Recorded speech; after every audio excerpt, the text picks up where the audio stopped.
ఓం నమః కారణానందరూపిణీ పరచిన్మయీ విరాజితే జగచ్చిత్ర చిత్రదర్పణ రూపిణీ.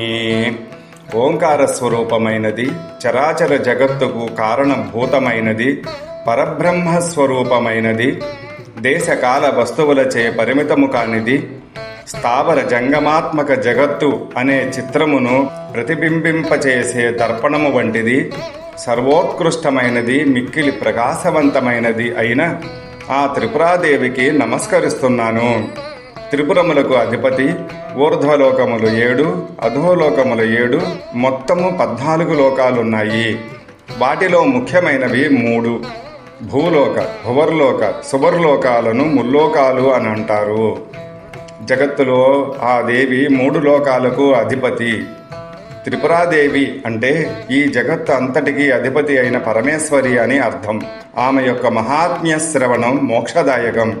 ఆ పేరు తలచినంతనే పాపాలు పటాపంచలైపోతాయి.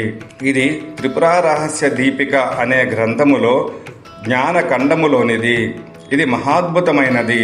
దీనిని విన్నవారికి సుఖదుఖాలు ఉండవు, రాగద్వేషాలు నశిస్తాయి, మరుజన్మ ఉండదు. సర్వే జనా సుఖినో భవ.